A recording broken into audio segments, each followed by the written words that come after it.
The presenting sponsor of Upmarket is Aereo, the best place to grow and manage your real estate media business online at aereo.com. That's ARYEO.com.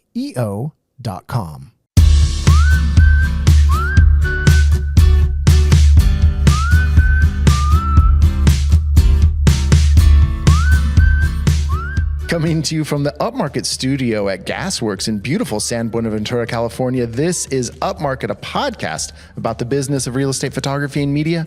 My name is Reed Fish. I'm the CEO and a co-founder of Upmarket Media.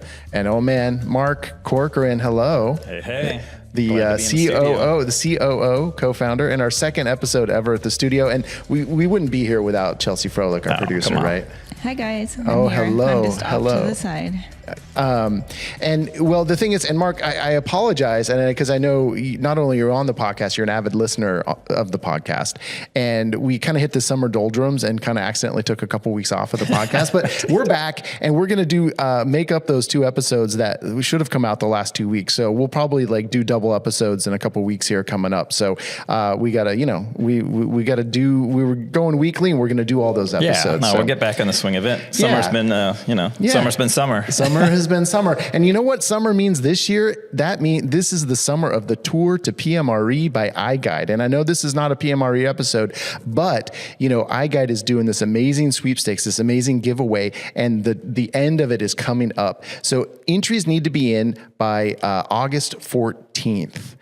I think by end of day, August 14th. And you know what? If you're entering, you know what you're entering to win. I think you know. I do. Let's hear it. It's pretty awesome. 2 all expense paid trips to PMRE. I mean, this is incredible. That's to all killer, 3 days right? of PMRE, you get airfare, you get hotel, you get the tickets, which are like $700-800. I don't even remember how much they are. Wild.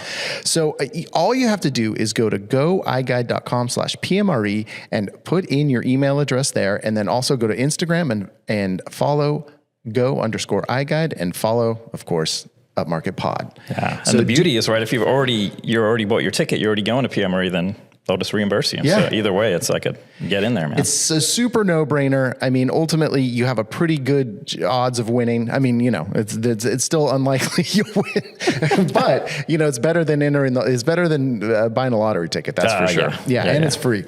And also, PMRE conference is coming up in November in Las Vegas. So go to PMREconference.com to check out the conference, and then that's going to make you want to enter this contest even more. So goiguide.com/PMRE.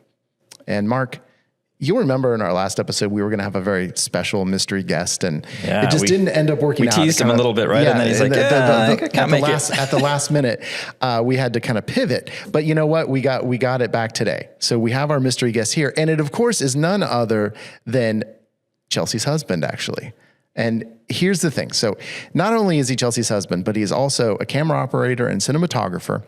And he's worked on so many movies that we've all seen. In fact, I think the number one movie in the country right now, Twisters, he worked on. He's worked on Indiana Jones and the Dial of Destiny, David Fincher's The Killer. It's Mick Froehlich. And Mick, with that resume, and I know the questions I have about it, and I think I can know our audience's first question. So I'm going to ask it to you: is what's Chelsea really like?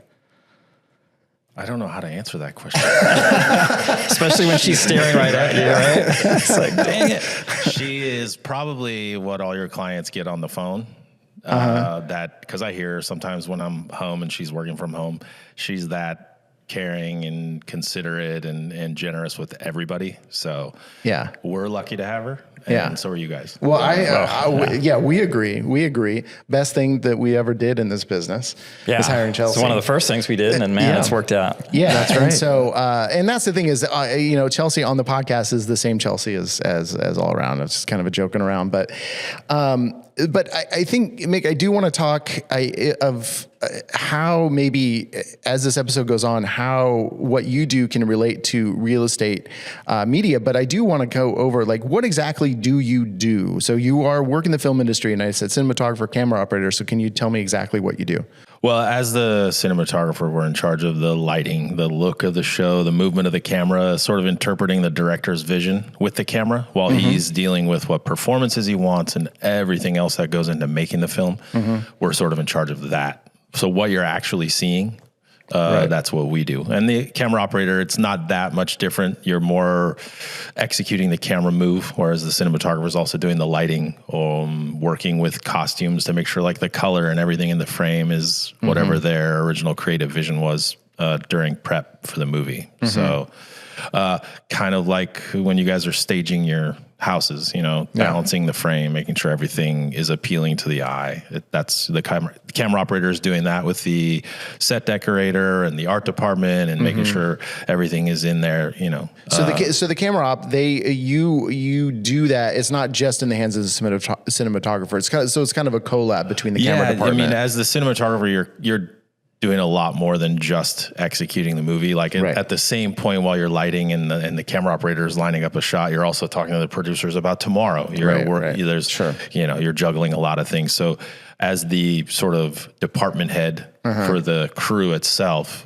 there's a lot more going on. Right. So. I'm curious as a camera operator, like, are you doing a lot of stuff on gimbals, on tripods? Like you do everything, right? Wherever the camera needs to be. Yeah. I mean, it's what's crazy about like with what you guys do with like the home tours now and the gimbals and stuff. I'm like the lines are getting blurred from like what movies we're always trying to execute to what you can just go down to Best Buy and get a few things. And now you can shoot a home movie that's like in 1980, they couldn't figure out how to do that shot.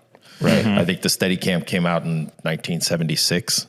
And that was a big deal. All of a sudden, like Stanley Kubrick can have this camera that like walks through a maze at a forest retreat in The Shining, and the camera's perfectly level and moving with the actor. And it gives you this total sense of, oh my gosh, I'm there now. So you're gimbaling through these houses and it's like, oh, I'm walking through the house. And it's that same feeling. Right. So is that you we see like in a full bodysuit with a crazy Steadicam and all that, or is that a specialized I never wanted to do that. That was a whole different, like back when I started, it was a specialty thing. Like there was a guy who was just for that because it is such a big deal. You put this vest on, you put this arm on, and now the camera's connected to you. But I was always like, oh, I'm going to be a cinematographer. And I knew the minute I put that contraption on, I'd have to always wear that contraption. Yeah, so, well, you pigeonholed. I remember for my movie, we had a Steadicam guy come up for one day. And it was like two different things, And it was always a big deal, especially early on. They were really expensive. So it's like, oh, we can only do like one Steadicam day, like your movie. That's all we can afford. Okay, fine. But the other operator who's doing everything else, it's actually a bigger tool set because you've got cranes, you have a dolly or a handheld, or, in the last decade, I've really been focused on action sequences. So a lot of when I'm the cinematographer, it's for the action unit. So to be like stunts and car chases and explosions and all the fun stuff that the actors don't do because it's too dangerous. Right. Working with stuntmen, but it's all about camera movement. So it's like a really nice transition from being an operator. So you're putting a camera on a Porsche with a crane doing 100 miles an hour. Through the woods or around Lake Como. But are you literally going 100 miles an hour? Or are you just making it? No, we've done it. No, I mean, there are times when you do it at 30, but you sort of give the perception that you're moving faster. But no, we've done stunts where, like Fast and the Furious movies and all that, they're moving. Oh, you worked on those? I did Hobbs and Shaw in Hawaii, which was the Dwayne Johnson, Jason Statham spin-off. So. Well, and I know, because I recently saw, the newest Indiana Jones movie, and I know you worked on that chase scene in Morocco, right? Yeah. Which was such a great scene. I mean, I loved that movie, and, that scene was crazy. Yeah, that was probably, for us, the most authentic sort of scene, paying homage to the original trilogy. Like, some of the other stuff was great with the train and all the, de-aging of Harrison Ford was really fun. But when we got to Morocco, everybody was like, okay, this is like old school Indiana Jones. Like, it's a tuk-tuk going through an ancient city. We went to Fez, Morocco, because where it takes place in Tangiers is much more modern these days than it was in 1945, 1950. So you can't really point the camera anywhere in Tangiers now because there's high rises and glass buildings and all that. So Fez is still like really preserved. So where we shot, I think we painted out a few buildings and maybe had to change some signs, but everything there is as you see it in the camera. Nice. I haven't seen that. I got to check it out. So how long did that take to film? Because I mean, and that's probably a 5-minute sequence. We were there for like 3 weeks. Yeah. It's a lot, especially, anytime you see the actor in the tuk-tuk, that's on stage in London, but everything where they're driving and jumping from one to the other and all the stunts, that's all in Morocco. So. And so are you shooting the actor in London too, or that because is the same kind of unit overseeing this whole sequence? No. So the main unit, they call it, that's who works with the actors. That's a whole different, crew with a sort of a Oscar-winning cinematographer, if you will. Right. In charge of that. The stakes are much higher. You've got Harrison Ford and you have, Mads Mikkelsen and all these people to take care of. But basically what happens is the schedule was already 100 and some days, but they want to get everything done at the same time. So our 21 days or whatever it was in Morocco is happening at the same time they're shooting Harrison Ford somewhere else. Right. So how, I feel like in a lot of those action sequences, and especially now, I mean, there's so many quick cuts, right? And so there's all these, I feel like how much time are you spending, and there's probably no answer to this, for that 1 second shot, because I feel like so many shots are 1 second long, and it's like, but you still have to set that thing up, and you still have to, I mean, it's shot from 3 angles, right? And at least. I mean, some days I have 11 cameras for the same stunt, and then only one of them gets used, but all 11 are amazing, or at least usable. Right. And it just depends. Like certain stunts they may look at later and be like, oh, you know what? We don't really have a great moment for the actor there. So let's let the stunt play out for 3 whole seconds. Right. So maybe we'll show 2 camera angles. But yeah, a lot of the time, one of the movies we did earlier this year, Bad Boys, for Life, the sequence in Miami. I mean, we were there for 6 days, and I think only maybe 10 shots made the movie, but they're all like a Porsche drifting, and it's the opening of the film, and it's super exciting. But people would have no idea how long it took to get just those few. There's just so much on the cutting room floor, right, that never sees the light of day. It's just crazy. No. And how tightly, and because I think this is one of to bring it back to what we do and what you do, to me, what would be kind of the main difference is like when you have a day, you know exactly what shots you're going to get that day, right? And everything is like storyboarded, and I'm assuming, but you correct me if I'm wrong, and it's all prescripted, where we have to walk in and we don't even know what the house is going to look like, right? And so we have to make it up as we go. Yeah, I think what's fascinating too, like, I've seen a couple of the videos when Chelsea's watching them at home, and I'm always like, we work so hard to shoot the right time of day. So for me, it's like, okay, we can only look this way when the tuk-tuk's coming up over the hill because the sun will be over there. And then when the sun's over there, we got to do something else. So we're into backlight or half light or whatever looks better for that shot and that sequence. So yeah, we have a lot of time prepping. So if we're shooting for 2 weeks, typically I'm prepping for 2 weeks. And in that 2 weeks, I'm plotting out our day with the director and with the first AD, which you probably remember from when you did a movie. They're sort of the field general running the schedule, pushing the troops. We got to make the day, guys. How much longer is everything going to take? Right. So he wants to know, okay, what are we doing when? Because he's got to coordinate when to have his actors ready, when to have, lunch. Lunch is such a big deal for the working crew. Well, and it's union rules. And all that. But what I think is crazy is sometimes we have to punt, like weather. Weather's always a thing. And it's, you got to shoot rain or shine. We don't have extra days. Okay, sure. You make it work, which I can only imagine, like when you guys walk into a house, there's probably rooms where you're like, well, this probably could look better in 4 hours, but I have to shoot it right now. So how do I sort of adapt? That's every single day. Yeah. And we try even just doing regular photos to like, we'd love to shoot this in the morning, but it's like, if our schedule's full and this is our spot, then that's what we get. And you've got like the real estate agent and the homeowner and everybody else with the bookings. So. Well, and I also think that you're on that particular movie, the budget is higher than we get for our real estate videos. Yeah, a little bit. Like there's probably another comma and 3 more zeros. I don't know. There's a lot. We get requests sometimes, right, from clients like, "Oh, can you come walk the property with us, and we'll get a feel for what we want to do?" And we're just like, no.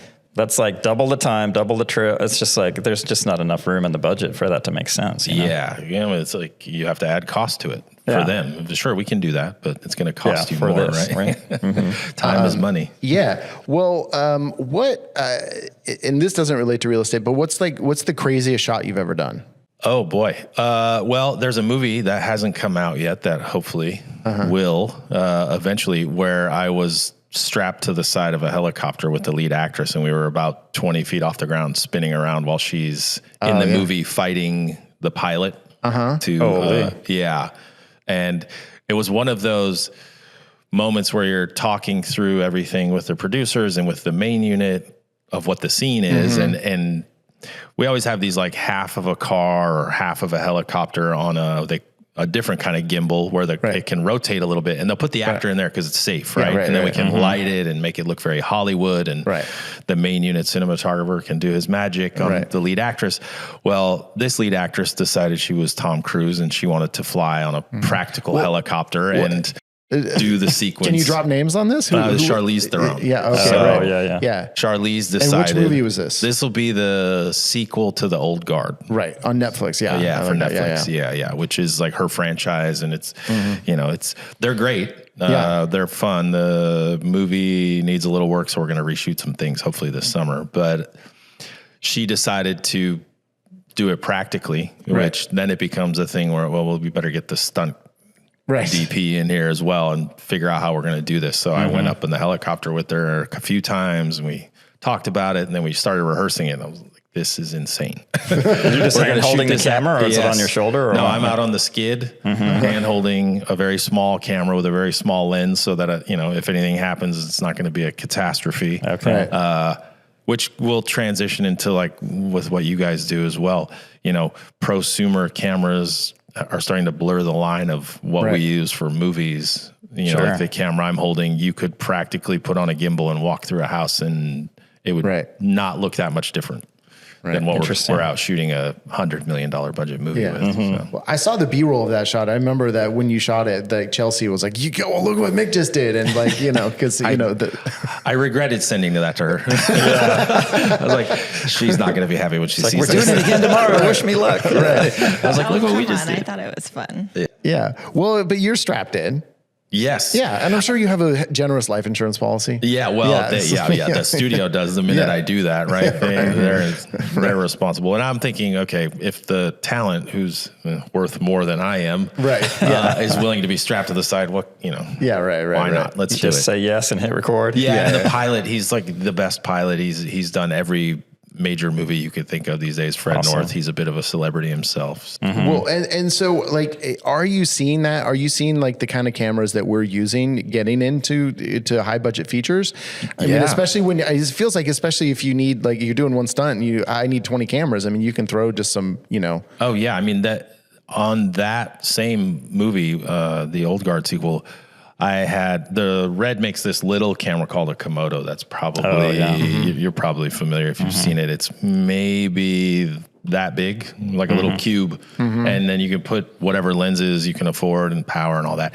So we would mount those to the cars, and a few of them may have gotten ripped off by the other car, and they're somewhat disposable. So, on a Hollywood budget movie, they're for disposable. Hollywood, it's disposable. For you guys, it's affordable. Like we're doing cinema, for $5,000 or $6,000, whatever they cost. So, what are you shooting in standard now? Is like every movie shot in 8K or 6K, or like how does that work? I mean, it's funny. Like there's so much stuff out there now. The standard is always going to end up being end broadcast is 4K.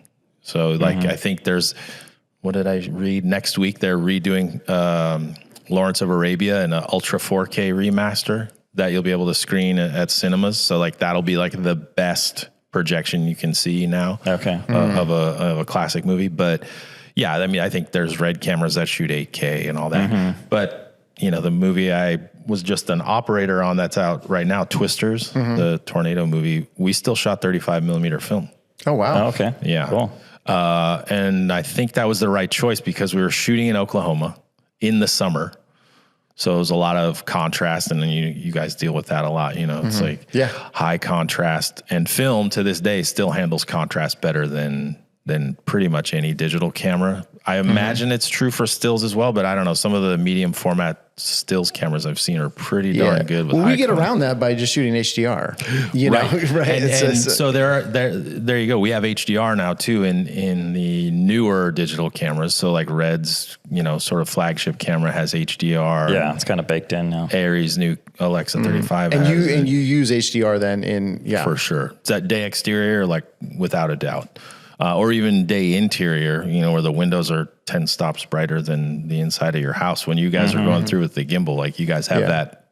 Well, that's why, you know, and that's why we just switched to iPhone, because it handles it way better than we were using the Canon Rs, which, you know, it's just like $1,000 body. And so, you know, I'm sure there's other cameras that have better, but, you know, I mean, yeah, you can get the Sonys or whatever, but it's like you're basically picking, am I exposing the window or the interior? Like you really can't do both unless you're spending way too much time and putting lighting and all that, but it's just like not worth it. And what do you guys, like time-wise, how long are you out of house? To shoot a video? Oh, I don't know. If it's just a video, drone, like maybe an hour. Maybe an hour. You don't have time for that. Yeah, you don't have time. Get out. You walk in, you're like, okay, this is the house. And like, I probably couldn't light that shot for a movie in 1 hour. Yeah, no, of course not. Yeah. yeah. Well, I know. You know, Chris Stacy was on the podcast a while back, and he's kind of in our industry famous for doing some kind of more viral style videos down in. I don't know, wherever the hell, Southern California, Orange County somewhere. Orange County. But you know, he's done cinematography for like not as big of movies as you, but you know, definitely independent movies and stuff. And when he's shooting a property video, which he only does for this one certain realtor, he will actually light it. And I'm just like, you are crazy. But then they probably, you know, for the average real estate photographer, our budget, or the budget, what the realtor pays us is, from what I can hear from other people, it's going to be between $300 and $600. I mean, it's just not that much money. So it's like, I don't even see how you know, unless you're charging triple that, how you could even think about bringing in a light. Oh, he's got to be charging. Yeah, he is, but it's not getting $10,000. No, but then the sticker price on that house is probably what? Yeah, of course, of 10 course, million or something. Of course. Yeah. No, there's more money to play with, and of course, even in where we are, there's more money to play with than you know other people have if you're like in the Midwest. Right, yeah, for sure. I can only imagine what the sticker shock of a California listing and a Nebraska listing are. Yeah, but it's quite a bit different. Fact that, you know, a photographer in Omaha or Oklahoma City can do the same thing, right, with the same, you know, equipment that you guys are using, which is fantastic, I think, you know, for them. Well, and look, and I think that what you just said, we watched one of our videos before we just started the podcast, and you were like, you know, you guys are doing shots that we couldn't have done 20 years ago or 30 years ago. It's just like, we couldn't have figured out how to do that because we have the camera small and we have the gimbal. And so, you know, Nikki just did this video, and you were commenting that there's the elevation drops in it. And it's just like, oh yeah. I mean, one of the hardest things when you got the camera strapped to a human is the Steadicam takes all the steps out, but you have to have a really good Steadicam operator. Right. And not taking anything away from any of you guys, but that gimbal, and we use them now too. Like the Movi's got pro size gimbals and the Ronin, and we live by those things too. Don't get me wrong. But just the fact that with an iPhone, like you can just walk through the house and you watch it, you're like, this is amazing. Feels like you're just floating, perfect. Right? It's just floating through the house. Well, yeah, and I think the bigger point I was going to make on that is that it has democratized it, where you are seeing, you know, people all over the country, all over the world doing these videos, and they look just as good as ours do. And not that we're anything special because we're in Southern California, but you know, it really is, the bar has been raised on the, you know, the floor of what things are going to look like. I mean, it's just like, it's so where do you guys, because I mean, I know how we have to separate ourselves, obviously, you know, and especially the top 1% of DPs. Like, what do you guys have as a strategy to separate yourselves? Is it your personality or? Yeah, effectively. It's part of it. You I know it works for me. Yeah, it is. Well, no, it's a whole package, right? Right. So it's the fact that we do really good work, and you have to do that, right? The work has to be at a certain level, and it's not going to be at the same level you guys do. I mean, we're just doing it quickly. It's down and dirty, but it's delivered the next morning.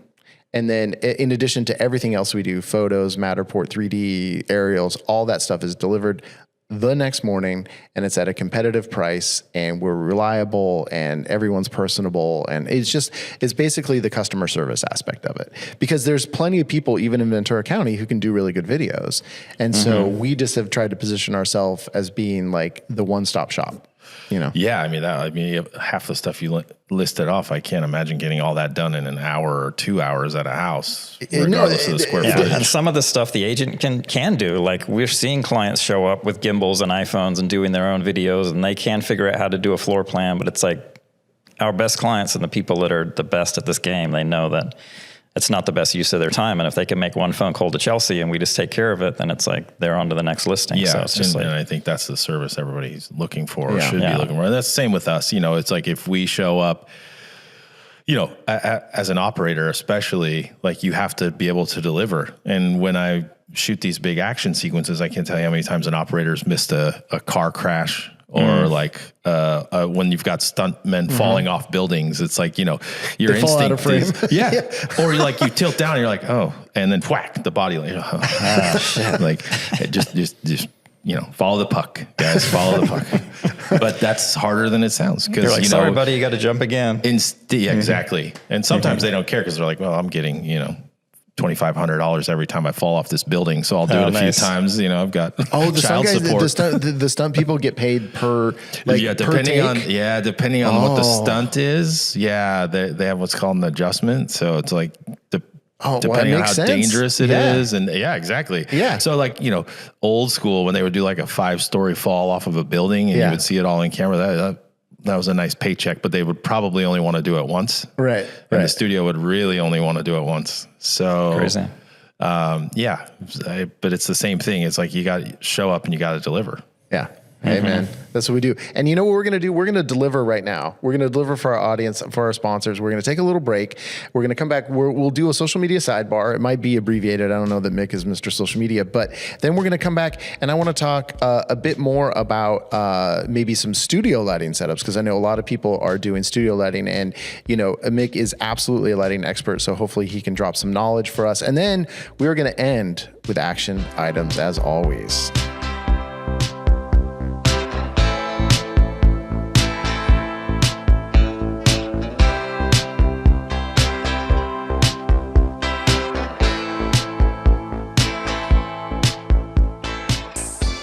Hey, Mark, Chelsea, Aereo. Oh, we love Aereo. Mick, how much does Chelsea talk about Aereo at home? She kept saying it, and I couldn't figure out what she was talking about for a while. I was like, who is this Aereo guy? You're talking about him a lot. Yeah, got a little jealous. Not going to lie. Yeah. Well, you should be jealous, because, Chelsea loves Aereo. She spends a lot of time with him, man. Yeah. What's the thing right now, Chelsea, that you're loving about Aereo that's kind of new? Just everything. Just everything. I love all the updates that they did. Yeah. Honestly, I feel like they just keep working out the kinks that they had. But I really love the new dashboard, the new uploading system. It's like way more mainstream. So it's nice. Wow. I continue being jealous, Mick, because I think we're all in love with Aereo here at Upmarket, and I think you would be too if you used it. Mick, maybe you should get on there and check it out. And look, and if you want to start your own business, you can go to Aereo.com and use the code Upmarket, and you're going to get 15 free bonus listings if you're a new user. So I would, if you're going to start your own real estate photography media business, which please don't do, definitely use Aereo though. Yeah, I think there's a corner on the market already. I'm going to stay away from that one. All right. Aereo.com, code Upmarket.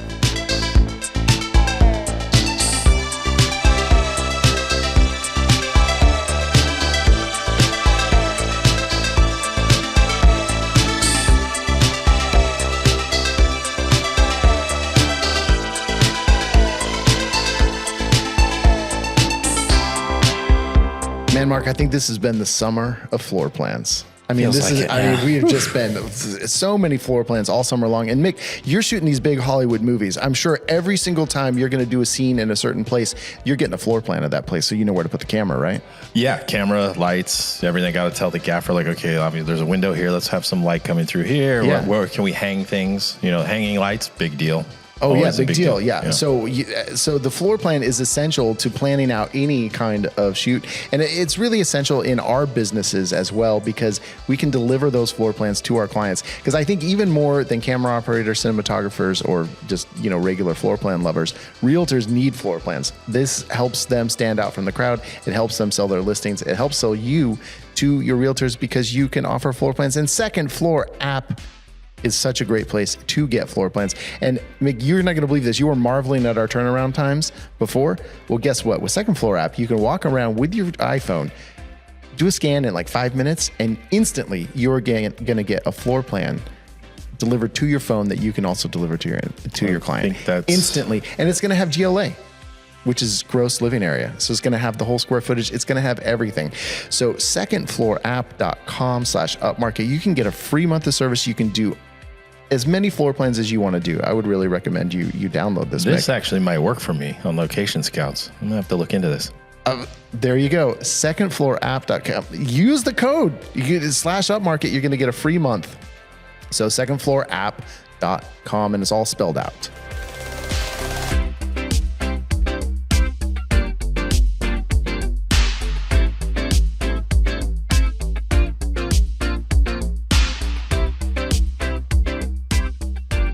All right, social media sidebar time. We're Upmarket Pod across all social media. And get on there. And remember, get on there. Follow us. Follow go_iGuide and go to goiguide.com /PMRE to get in that sweepstakes. And Chelsea, you're feeding beautiful, of course. And Mick, where are you? Also follow upmarket.media. Why aren't you following us? Jeez, come on. And then Mick, where are you on just my name? Yeah, Mick Froehlich. Yeah. I do okay with social media. It's like a new thing for cinematographers too. I think the new batch coming out in the last 10 years since Instagram's been here, I've been able to really capitalize on it, and frankly, it's probably gotten them more work than it's gotten me, but that's fine. I'm a little bit more old school. Yeah, well, I feel like I follow you, and you're not doing a lot of you're more doing a little behind the scenes. I feel like. Yeah, lately I've started to post more work, not behind the scenes. You know what? For me, it was always just like, hey guys, friends and family across the world. Right. Here's updates. Here's the cool stuff. Especially growing up in the Midwest, everybody gets a kick out of seeing how the sausage is made, right? As we say in the business. Right. And you're doing so much cool stuff. It must be tempting to post stuff, but I'm sure you're restricted on what you can. It's always got to wait till the movie comes out. I think one of the funniest things that people are loving right now is just I was straddling the top of a 4Runner with a handheld camera, and they're shooting hail and wind and all this stuff and twisters, and the actors get out and run past me, and it's like a 4-second shot, but it's one of the most popular things I think I've ever put on social media. You're just sitting there getting annihilated. Annihilated, yeah. That's awesome. They're putting chunks of ice in this blower and shooting it at me so that it looks like hail is hitting the windshield from behind the camera. It was terrible. And it's 100 degrees outside, and I'm wearing rain gear so that I'm not getting pummeled. Nice. So it's just, you got a helmet on or no? No, I took a few to the head. Yeah. That's awesome. Yeah. Oh man. So all right, we'll give Mick a follow. You can see about all the new movies he's going to be doing, and we're actually all your old work now once it finally comes out, and then we're going to be able to see what the actual shots are. So, but definitely you can check out on IMDb also Mick's filmography, and you can kind of cherry pick some stuff. You've worked on a lot of Marvel movies too, right? I had done a fair bit, yeah. Because I was looking at you, perusing your IMDb, and you had one episode of The Office that you shot, right? Is that where you met Chelsea? No, that's funny. Because Chelsea, I don't know if people know, but she used to work on The Office. That's right. It's funny that we spoke about that years later when we finally met. And she was like, yeah, I worked on The Office. I came in on that, and it was probably the same time, but because I was on set with a camera and she was in costumes. It was a long show too. So. Yes. Over a decade and tons of episodes. And I just went in to cover a friend for they shot an episode in 5 days. And I just went in for 1 week. Well, yeah, and we just missed each other when we did start talking. You were working on Girls Trip. And we had just missed each other in New Orleans. Right. Which was Her funny, dad by like is a also couple in the of days. business. Right. So her dad was there working on a film called Logan, speaking of Marvel. And I was there doing a comedy called Girls Trip, which yeah. is That's a funny. I've very seen that, raunchy film. That's a good one. And she had just visited New Orleans, and it come to find out her dad was living like a block away from me, and at the time was only about a block away a week before we started That's wild. communicating. So Wow. All right. Well, By the way, correction to your Instagram. It's Mick_Froehlich, Oh. spelled Froehlich. So proud wife just moment. if Yes, anyone yes. wants to follow you, that's Gotta the get it right. correct Don't want to follow the handle. wrong Mick. I mean, shoot. that's producing for you right there. All right. Well, we'll be right back, and we will have more with Mick and our action items.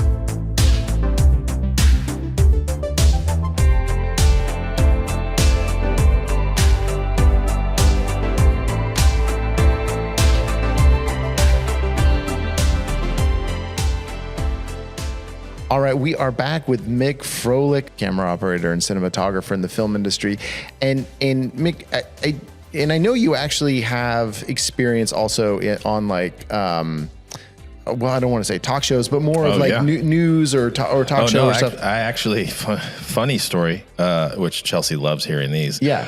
When I first started in '96, so dating myself there, I worked on the Jerry Springer Show. Oh, wow. And the Jenny Jones Yes. Show, which people our age know Yeah. what that is. That's where I first started in Chicago. Right. You know, coming out of school, moved to the city. Okay, how do I get in the film business? Then the only job I could find on the listings was at this show, and I went and interviewed and somehow weaseled my way onto the set on the camera department. And yeah, so it was all studio lighting and you know, doing things like this, you know, which I think is kind of interesting. Like, I don't know when you guys thought about doing a podcast, but like during COVID was when I started really paying attention to them. I know they existed before, and I'd listened to it in the car, and there were a few of them I was pretty keen on, but the video aspect, I think, really started taking off when quarantine became a thing. For sure. Yeah. Yeah, I'd had a podcast before COVID that then kind of died with COVID. And then, you know, we had the idea for this show, like, I guess almost, was it 2 years, 2.5 years? I don't like even 2 know how years, long it yeah. and video was kind of an afterthought for it. Even, and as you go, you're like, okay, no, people are growing their podcasts on YouTube. I mean, for sure, right? There's a huge audience for it. But I was just like, I don't know. I feel like our bread and butter is probably going to be those real estate photographers who are spending so much time in the car driving from shoot to shoot. So we didn't really think too much about the video.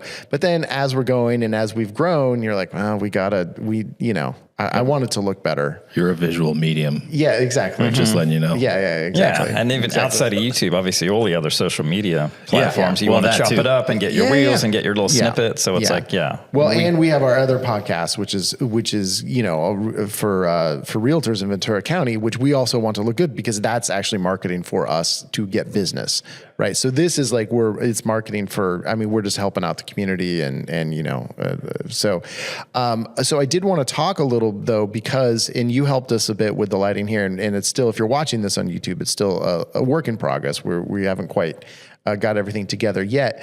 But I mean, because so many people in our industry are doing kind of studio setups now where we have to even if we're not doing a podcast for ourselves, we're producing content for realtors that is studio based. So is there, you know, and I know every situation is different, but are there some kind of, you know, tenets of that you could advice that you could give on what you want to look for and how you can do it kind of quickly and cheaply? Yeah, I mean, I think, again, lighting equipment's just like camera equipment, like we talked about earlier. It's so much more approachable. There's so many avenues where I don't think the studio lighting you guys have, I don't know what exactly the dollar amount was, but you're not out of pocket a lot. You know, we use lights on movies that are one light's $10,000. Right. But, you know, we're not even close to that, and we've got a studio. Yeah, a few $100 a piece, and you're like, right. So, and I would say we're all in maybe a couple grand. Yeah. You know. And I think you have plenty, and you know, it's really about what's appealing to the eye. And when you start getting into film theory and lighting and all that, of course, stuff. But look, when you look at a painting and you know what good light looks like, right? Like those guys were the masters of light. So you look at the portrait and you're like, oh, okay, so the light's coming from one side and one side has a little bit of a shadow maybe. Start with putting the light on the opposite side of the camera and you can't go wrong. So our cameras are over there and our lights are over here and everything's a little bit more And that was appealing. kind of a moment for us where it kind of clicked. We're like, well, we've got this big white wall. Let's just throw a bunch of light at it and we'll light the space up. But you're like, no, bring the light back towards you. And we're like, oh, wait a second. Yeah. And then all of a sudden it clicks. You're like, wait a minute. Okay, that's what I'm used to looking at when I watch a certain thing. What happens, the brain is just, we're so programmed from so much media. And I think our kids are probably going to start seeing things differently just because of the way they start ingesting things. But us, movies have been around 100 years and it's always been this way. But when you see the light next to the camera, what do you think of? You think of a news interview. Yeah. Like somebody like, whoa, there's a light, just like, okay, I see the person being spoken to. We don't really want this to look like an interrogation. Right. We Yeah, want it to it's feel very flat, right? Very one-sided. Exactly. Yeah. We have a little Rembrandt effect going on, which is appealing. Right. And it's not that hard. I mean, with what you guys have here, luckily the architecture worked in our favor, but there's ways to work around that very inexpensively, which I'm pretty fascinated by actually. Right. Well, and I think as you go into this, you almost kind of want a philosophy on how to do it too, because putting the, just like all the stuff you said, but then one of the things that we're thinking about and we haven't done yet is also getting like a practical, like in the shots. Right. Right. And so, which will give you some depth and give you, because that's part of it, right? It's just creating depth. Yeah. Depth of field, because look, what happens is if we tell the people where to look, right? That's always our thing when we're making a movie is like, well, what's the story in this one shot? And it's like, well, that's where the focus should be, not just what's in focus, but maybe the lighting is bringing our attention there or the color of your shirt. So that's the process. And when we're doing every shot on a movie, everything's very deliberate. But same with even just this podcast. It's like, look, we moved you guys away from the wall so that the focus will be on the two of you. Yeah, as it should be. Oh, yeah. Yeah. You don't want the brightest thing to be the wall, right? Yeah. It's like this face. Right. Come on. Exactly. Separation, right? We call it separation. But also color, like having some color contrast, not just lighting contrast. Right. Well, and those are things that you want to think about, even if you're just doing videos for, throwaway videos for realtors. I mean, because I think if you can do it in a way, like we said, you have a setup that's a couple grand, but you can put realtors in there and it looks more cinematic. That's going to elevate them. It's going to elevate you. I mean, look, even if you're selling the least expensive house in the neighborhood, don't you want the video to look like it's the most expensive house? I mean, that's kind of the approach you guys should take. Well, you kind of want it to look the best version of itself. Yeah, right. Said better. That's why you do what you do. Yeah. I do We what I never want do. to misrepresent, but we want to, find its Correct. best. Because No, you're I don't all about mean- misrepresenting, right? Well, I make believe. That's what I do for a living. But no, but I think, it's the best representation. It's not always the most expensive representation, but the best represent. And I think these days with what you guys have access to, it's really easy to make a modest house really impressive. Yeah, but I'm even more talking about having like a studio setup like we have in here, where then where your realtors can come and do their on-camera stuff, because so many of us are now doing social media content for realtors, right? And so that's one of the things why we got this studio is we want to be able to do that for people. Yeah, I mean, I think this is fantastic. The setup you guys have is really professional. Beyond anything. I mean, I feel like I watch a few podcasts, like we have an actor friend in Ojai who does one, John's, and it's really straightforward. Yeah, the John Bernthal podcast. But that to his, credit, it's not about him, right? The real ones is about the people he's talking to, but they're usually outside, or if they're not, they're somewhere where it's very basic and it's right.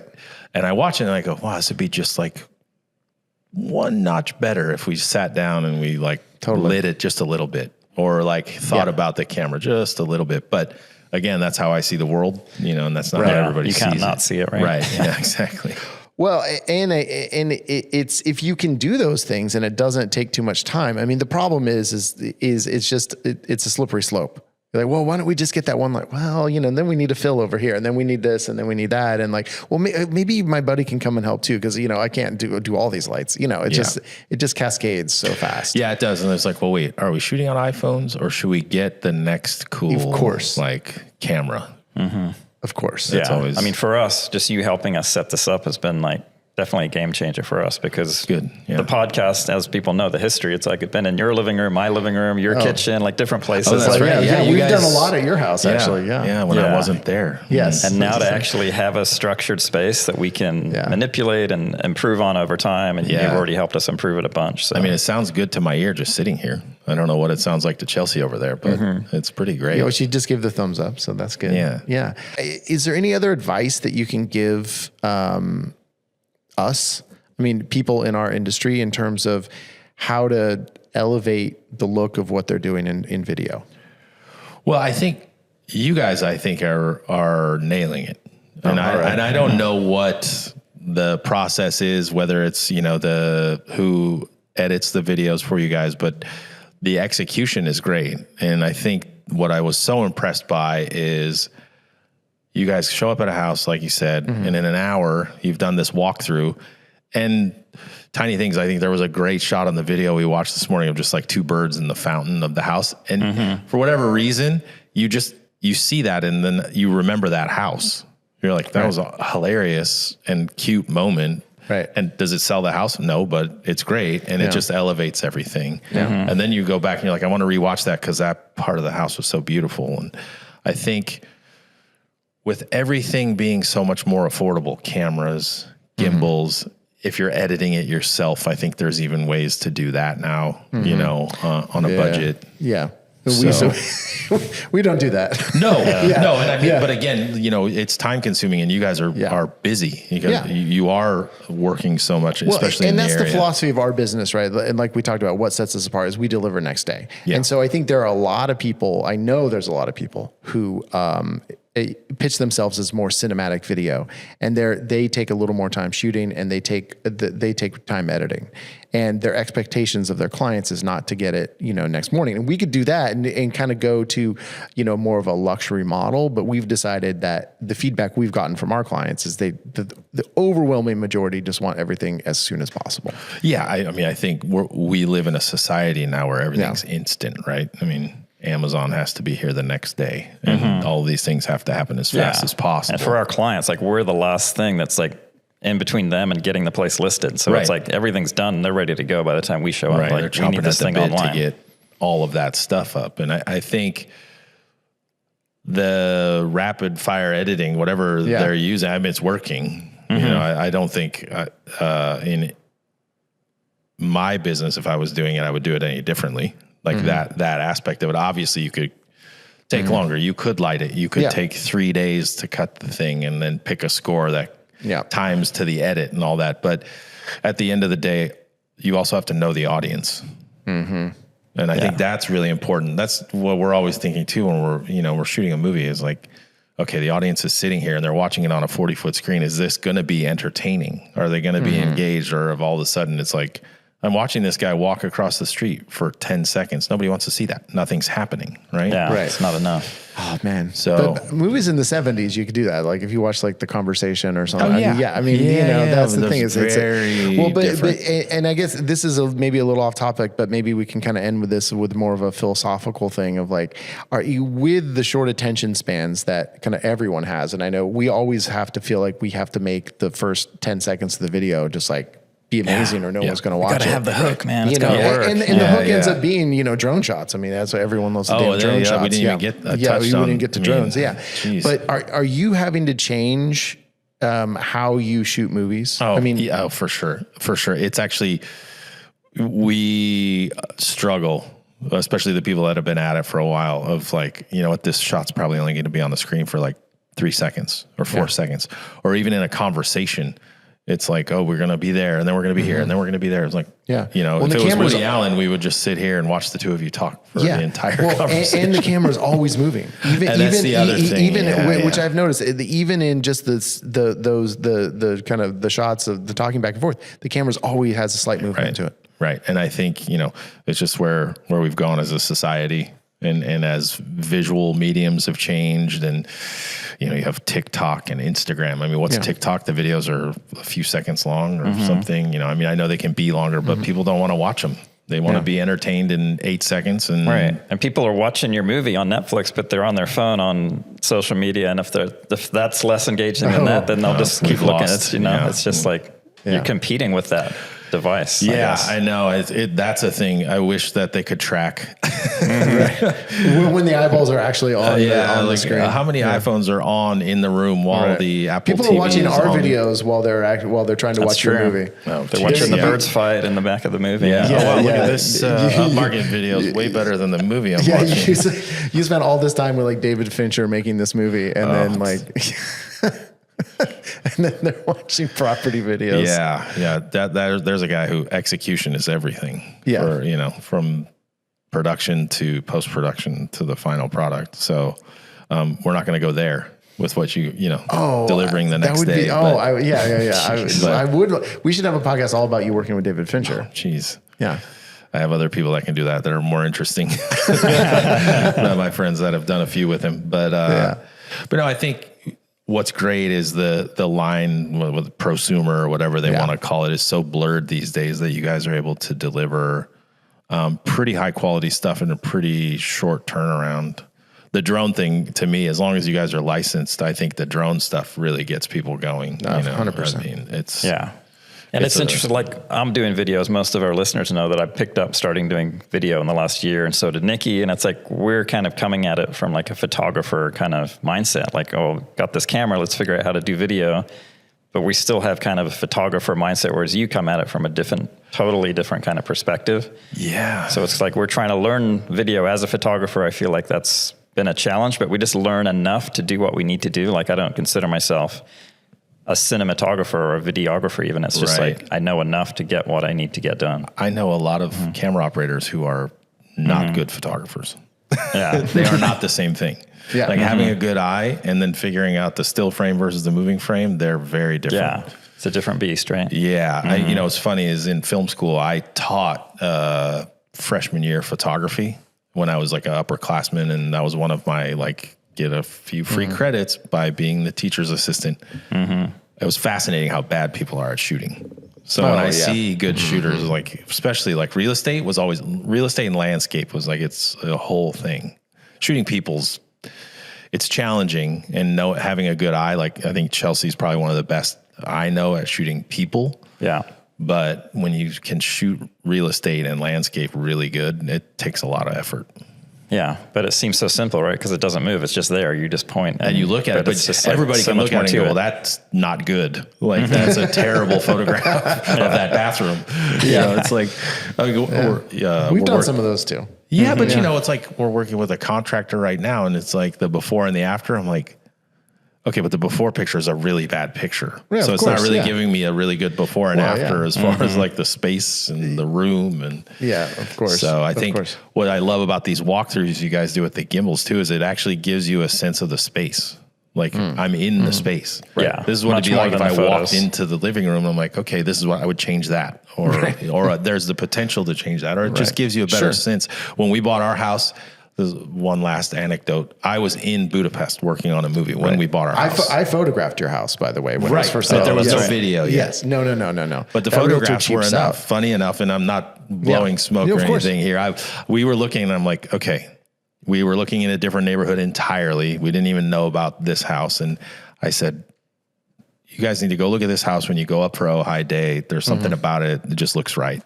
And I think it was just a matter of the photographs showed the space well.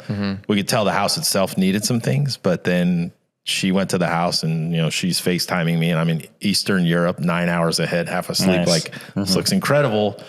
And, the photos are also not bad, just weird because of the person who is living there. Well, the furniture was so funky. It was I distinctly remember that house. I'll never forget it because it was tenant occupied, and the tenant was very focused on their privacy and literally put everything they own onto tables and put blankets over it so no one could see what anything was and on the furniture. It was literally they had a blender and they were covering the blender so no one could see the blender. She was was interesting. Yeah, she had yeah, her yeah. master bed in the living room. Oh, right. And no furniture in the living Oh room. yeah, it wouldn't fit down the hallway. There was a master bed in the Boy, den. Took a lot of vision then to see yourself in there. Yeah. Yeah. No, it Yeah, was. but you could, like, I just had a sense, like, the house itself, I'm like, okay, get everything out of there. Had there been a Right. video walkthrough, like I said, you could see, like, okay, this room is actually quite nice and will have potential. And I think if we did a before and after now, Sure. even just with what Yeah, we've done. I could find those. I could find those photos. I'm we sure. have them. I saved them because I was like, wow, this is really special. Well, you know, the thing is, had I done a video, I would have had to take action to do that. The realtor would have had to take action and hire me to do it, and they wouldn't do it. So, but that means it is time for our action items. And today, of course, our action items are sponsored by Pixel CRM. Pixel CRM is the only, Mick, come on. I don't know if you know about this. It's the only CRM that is, do you even know what a CRM is? You're going to have to spell it out for me. CRM. Nice. That's about all we know too, but yeah. No, I don't funny. know. What does the CRM stand for? Anyway, but Pixel CRM is Customer relationship management tool, that's something like exactly. that. Yeah. So basically, it's a tool that we can use to manage our clients, and so it does things like it sends automatic reminders to leave reviews for us. It sends automatic. We can do our mailing list through there. We can do. We create landing pages in Thank you. there for Okay. presentations. Yeah, it's been great. All our newsletters are going through there. Yeah, and the options here are limitless. And the thing about Pixel CRM is it is the only CRM that has been designed by a real estate media professional for other real estate media professionals. So it speaks our language. The things that we need, Pixel CRM is on top of that and helps us execute those and automate a lot of the things that we're doing. So pixelcrm.com, and that's pixlcrm.com. There's no E in that /upmarket, and you are going to get a free month of service. I'm going to go first here because I have Take it away, Mr. Action. Yeah. Oh, I'm all about action. And this one, I'm going to give myself because this is something I haven't done in a while, and I've gotten away from it, and it really has nothing to do with the real estate media, but I think there is an angle for it. My action item is to watch a movie. And I think it goes on the theme of Mick being here. Watch a movie, look at the shots, just sit there. Don't look at your phone. Just watch a damn movie and be inspired, right? And I think that's what I'm going to take from it, is because I feel like all I do is watch short form video. Because I've been busy with work and a kid and everything else, I have not spent that much time watching movies. I love watching movies. So I want to watch a movie so that I can be inspired and so that we can bring some more visual language. Pay attention to that visual language so that you can translate that into our real estate videos. I think just having those times occasionally where you actually sit down and think about it and experience it can give some revelations into how you do your business. Nice. Yeah. If nothing else, it can help you kind of dream and wish you were a Mick, right? Yeah, Shooting shows they're on instead of Yeah. someone's crusty bathroom, but it is what it is. It may not be all it's cracked up to be, I'll be honest. Well, of course. Yeah. Every job has its downsides. So, all right, Mark, Nice. come on, you going to follow that up? That bad I'll boy? try to, yeah. So my action item is not actually related to the episode, but it's Okay, just something perfect. was on my mind last night, and that is to get a freaking hobby. Like do something like that's not related to the business, because a lot of people know I'm into paddling. That's kind of my hobby. My main hobby was paddling last night. We're out in the water for 3 hours, and you're just so focused on what you're doing. And it's finally something where you can I click off the upmarket media and the business, and you're just like focused on something. You're mindful about what you're doing. And it's just, for me, it's been really healthy to have that, just to be able to switch off the business, because this business just, takes your time and it takes up space in your head. And if you don't have a way to switch that off, then I just feel like that's unhealthy and not good all around, not good for you, not good for your family or your business. So, Yeah. Well, that ties in. My hobby is watching a movie. oh, there you go. There you go. Yeah. It's a good hobby. All right, Mick, bowl us over here, Mr. Cinematographer. With an action item. Yeah, we had to explain to Mick what an action item is. Yeah, I'm still like, I feel like I hear action and I'm like, okay, where? Right. I'm missing the shot. Like, action item for me means I'm looking through the lens and something's happening in front of me. So I guess the action item for me is be more in the moment, be present and pay attention to what everybody's doing and be sort of considerate. I have to say, like, the thing I always notice, and I thinking last night, I was like, I need to be a better listener. And I think these podcasts are really a good way of doing that. It's like actually just listening instead of always being the one talking. Yeah. So for me, it's like, I want to listen. Know about that. You taking notes, Reed? There you go. Exactly. So I think, obviously when we're working with a director, I'm listening and I'm listening and I'm listening. But then I think, to your point, is like I get that out of my head and then I'm just all about like, I'm just going to like talk or do whatever and kind of, I need to be present always, listening more. So listening to Chelsea is nice. my number one priority. No, but even just, like listening to the kid when they have something they want to say and it's just like, just listen. Yeah. So listen to your clients, listen to your coworkers. Just, I think maybe that they're can relate wrong to and- what we do for sure, because I'll often walk into a house and the homeowner or the client will be there and be like, oh, this, they'll have a couple things in their head. Oh, we love these doors. Or so you got to make sure that you get what they're saying in the shot. Because if you don't, and they're like, oh, I told them about this. And yeah. And in the moment, it might just seem like they're rambling on, but it's like to them, you have to remember it's their most important asset, right? It's their house and it's about to be someone else's most important asset. So those doorknobs are a big deal to them. So better get that shot. yeah. I have an action item. Producer Chelsea. I got it. Action. It's because I'm here. It came to me listening to the other action items. Okay. But it's playing off of Reed's action item to watch a movie, but then go practice. Go outside, try different angles, try thinking outside the box, try different lighting, just play around and see what you can come up with to change up your style, to add a little bit more to your work. All right. Practice. Yeah, I always wonder when you guys walk in and you're on a time crunch and you have to kind of run through the house. Instinctually, do you just start shooting where you're standing, or do you know that the room looks better from a different angle? Do you like go look at it from like northeast, southwest, or do you just say, "Oh, I'm standing here. I'm going to start here"?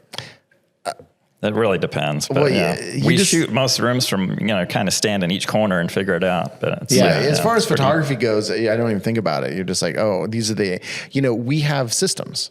So, and this is what we train our photographers to do. So you walk, it's different with video, but with photo, okay, you put it in that corner, you put it in that corner. We need, these are all the shots we need. Video is a little bit of a different animal. That's where I wonder where you're, like, if it's just instinct. For me, it's always instinctual. It's like, okay, well, the window's over there. I want it to light the actor. The room looks really nice. For sure. But we're always thinking too about like, how does this video flow, right? We always need to see the next room in at least one shot, right?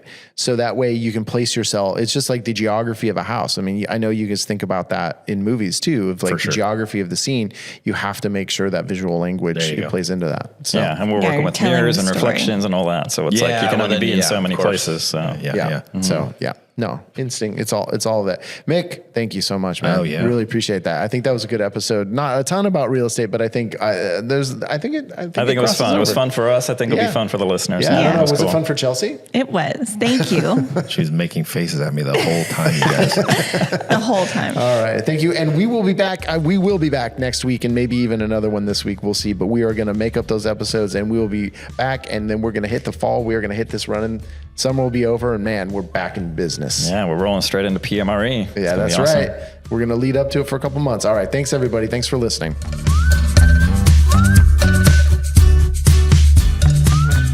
Upmarket is a production of Upmarket Studios. This episode was produced by Chelsea Froehlich and edited by Bethany Diedrich. Thank you so much for listening, and we really hope you listen to the next one too. In the meantime, our wish for you is to not have to shoot any Friday night Twilight shoots. Thank you for everything.